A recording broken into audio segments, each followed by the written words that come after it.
Desejo que vocês estejam bem e seguros, que é o que muito importa nesse momento, porque nós também queremos conversar sobre um assunto com vocês hoje, que ele é extremamente importante. Todos os outros são, mas esse tem um detalhe que é focado especificamente na conversa, nesta necessidade de conversarmos. Por isso o tema é: adultos, conversem com nossas crianças e jovens, porque nós, mães, pais, avós, tios, quem está lidando com a criança e com o jovem hoje, o adulto que seja, precisa ter em mente dois fatos muito sérios. O primeiro é que com essa pandemia, o vírus ele já deixou marcas. Inegável que ele já desestruturou todo um processo que nós estávamos caminhando.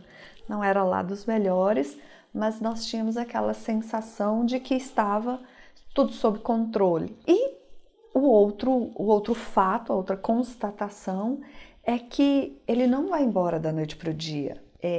Nós não sabemos como que ele está se comportando, esse é um fato. Como nós vamos lidar com ele e quais que são as descobertas que virão, nós estamos aguardando. Mas o que é fato hoje é que ele já deixou marcas e que ele não vai sair da noite para o dia, muito menos no nosso imaginário, nos nossos pensamentos, nos nossos medos, nas nossas dúvidas que pairam ainda sobre esta questão. Então, para esse primeiro fato, nós temos que conversar.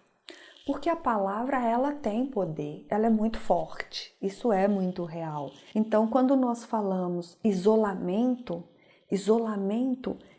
já é uma palavra muito forte. O isolamento, ele nos remete automaticamente, se isso se amplia, a depressão, a ansiedade, a nossa psique fica comprometida. Esta palavra isolamento, ela traz um estresse interno muito forte que pode nos trazer muitas complicações lá na frente. Então, nós precisamos conversar com as nossas crianças e com os nossos jovens, trazendo essa palavra para o distanciamento social, distanciamento temporário, distanciamento momentâneo, explicar isso.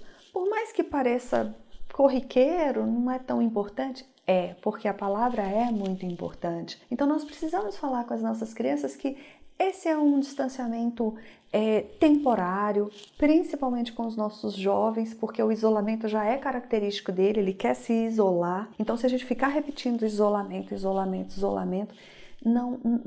não traz uma memória muito boa. E com relação a esse outro fato de que o vírus não vai embora da noite para o dia, nós temos que conversar também sobre os novos hábitos. Porque o que é hábito? Hábito é aquilo que a gente faz repetidas vezes. E quando nós fazemos repetidas vezes, nós ficamos bom naquilo. Então, de repente, um hábito que não é tão bom, ele vai perpetuar por mais tempo mesmo depois que essa pandemia passar. Então, nós temos que focar nos hábitos bons, no que nós estamos aprendendo com isso.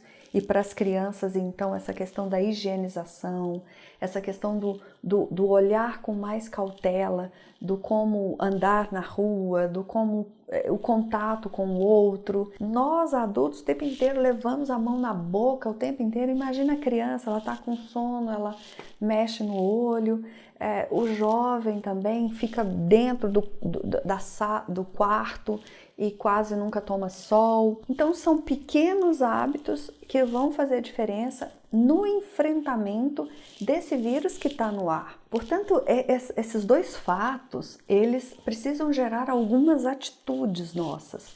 E atitudes que sejam capazes de, primeiro, ressignificar a nossa existência e a nossa convivência com o nosso planeta, refletir sobre essa forma que nós existimos, pensando nos nossos hábitos de correr demais, não ter tempo de parar e respirar, essa coisa do desperdício que nós temos muito no nosso cotidiano, esse não importar com as desigualdades e com as injustiças sociais. Todos esses temas precisam estar muito mais do que as atividades de português e matemática apenas. A gente fala muito português e matemática, mas eles são extremamente importantes, mas para pensar que assim, os nossos alunos não precisam só saber ler, escrever e fazer continha. Eles precisam encontrar estratégias de melhorar o planeta a partir do português e da matemática. Não é só o ler e escrever, é o que eu vou fazer com esses cálculos que eu aprendo e com essa escrita que eu sou capaz de desenvolver. E com isso, reformular novos conceitos. Nós precisamos conversar com os nossos jovens e com as nossas crianças, porque eles é que estão se desenvolvendo para construir novos conceitos referentes ao dinheiro. Nós temos, o George Agamben fala muito sobre essa questão de sair até do ter e do ser, que é um debate que nós falamos, mas nós estamos numa sociedade do parecer. Eu pareço ter algo, pareço ser alguém. Então, e vir para essa vida real que nós temos, nós precisamos reformular esses conceitos, ajudar as nossas crianças e jovens a reformular esses conceitos, pensar também nos conceitos de felicidade, a felicidade como momentos de felicidade, e que estes momentos de felicidade não sejam capazes de causar infelicidade no outro.